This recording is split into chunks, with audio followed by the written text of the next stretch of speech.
Welcome to అబిన్ఫో. మొత్తానికైతే ఇందిరమ్మ ఇండ్లు అయితే మరింత సమయం పట్టేలా ఉంది. గ్రామ సభల ద్వారా లబ్ధిదారుల ఎంపిక, క్షేత్రస్థాయిలో పూర్తయిన ప్రాథమిక కసరత్తు, నిబంధనలపై స్పష్టత రాకపోవడం, కుటుంబ సర్వే నేపథ్యంలో ఆలస్యం. వివరాల్లోకి వెళ్తే హైదరాబాద్ ఇందిరమ్మ ఇండ్ల లబ్ధిదారుల మొదటి విడత ఎంపిక ప్రక్రియను ఈ నెల చివరి వారంలో ప్రారంభించడానికి ప్రభుత్వం కసరత్తు చేస్తుంది. ఈ నెలాఖరున వీలు కాకపోతే డిసెంబర్ మొదటి వారంలోనైనా జాబితా రూపొందించాలని తన నిర్ణయంతో ఉంది. వాస్తవానికి నెల 15 నుంచి 20 వరకు గ్రామ సభలు ఏర్పాటు చేసి ఇందిరమ్మ ఇళ్ల తొలి జాబితా ఖరారు చేస్తామని ప్రభుత్వం ప్రకటించింది. అయితే కేంద్ర రాష్ట్ర ప్రభుత్వాల మధ్య కొన్ని నిబంధనలపై స్పష్టత రాకపోవడం, కేంద్రం యాప్లోని అంశాలు రాష్ట్ర ప్రభుత్వం యాప్లో సరిపోకపోవడంతో గ్రామ సభలు ఏర్పాటు ప్రక్రియ ముందుకు సాగలేదు. ఇళ్ల నిర్మాణంలో కేంద్రం వాటా అందాలంటే నిబంధనలపై కొనసాగుతున్న సమగ్ర కుటుంబ సర్వే సైతం ఈ నెలాఖరులోగా పూర్తి అవకాశాలున్న అనంతరం లబ్ధిదారుల ఎంపిక ప్రక్రియ చేపట్టినారు. ఇళ్ల కోసం దాదాపు 80,54,554 దరఖాస్తులు అయితే వచ్చాయి. అందులో గతంలో గృహ లబ్ధి పొందిన కుటుంబాలు 12,72,119 ఉన్నాయని చెప్పేసి గుర్తించారు. లబ్ధిదారుల ఎంపిక ఆహార భద్రత కార్డును ప్రామాణికంగా తీసుకోబోమని గ్రామ సభల ద్వారానే ఎంపిక ఉంటుందని ప్రభుత్వం అయితే ప్రకటించింది.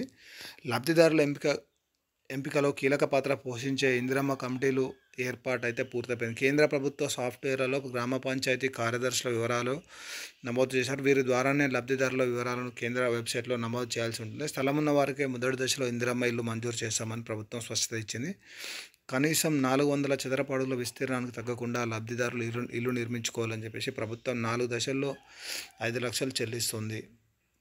మొత్తం మీద అయితే ఇప్పుడు ఈ విషయంలోకి వస్తే ఈ ఏదైతే ఇందిరమ్మ ఇల్లు ఉందో కొన్ని కారణాల వల్ల ఈ మంత్ ఎండింగ్ లేదా డిసెంబర్ ఫస్ట్ వీక్లో ఈ ఎంపిక ప్రక్రియ స్టార్ట్ కాబోతుందని వాళ్ళైతే క్లియర్గా చెప్పడం అయితే జరిగింది. రాష్ట్రంలో 5 ఏళ్లలో 28,000 కోట్లతో 20 లక్షల పైన ఇల్లు అయితే నిర్మించాలి. రాష్ట్ర ప్రభుత్వం లక్ష్యంగా పెట్టుకుంది. మొదటి విడతలో 7,740 కోట్లు ఖర్చు చేయనుంది. గరిష్టంగా 4.50 లక్షల ఇళ్లను మంజూరు చేయనుంది. ఇచ్చే ఏడాది ప్రవేశ బడ్జెట్లో స్థలం లేని వారికి కూడా ఇల్లు మంజూరు చేయాలని చెప్పి భావిస్తుంది. అవసరమైతే ప్రభుత్వమే స్థలం సమకూర్చే అంశాలు అయితే ఉన్నాయి. గతంలో లబ్ధి పొందిన వారి వివరాలు ఇలా.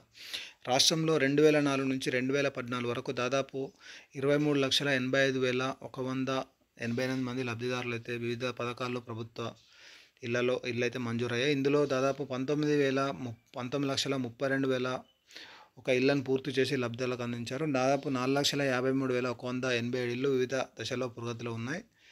మొత్తానికైతే చూసుకున్నట్లయితే ఈ ఇందిరమ్మ ఇళ్ళకు సంబంధించి ఏదైతే ఎంపిక ప్రక్రియ ఉందో అసలు మనకైతే 26వ తారీఖు వరకు అయితే కంప్లీట్ అవుతుందని చెప్పేసి ప్రభుత్వం అయితే చెప్పింది. బట్ ఇప్పుడున్న మెయిన్ ఏంటంటే రాష్ట్ర ప్రభుత్వం అలాగే కేంద్ర ప్రభుత్వం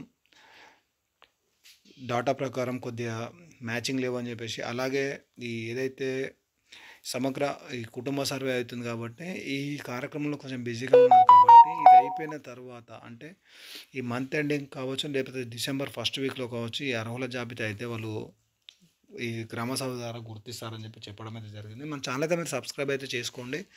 ఈ ఇందిరమ్మ ఇళ్ళకి సంబంధించి ఏ చిన్న ఇన్ఫర్మేషన్ ఉన్నా మీకు క్లియర్గా చెప్పే ప్రయత్నం అయితే చేస్తాను. Thank you for watching అబిన్ఫో.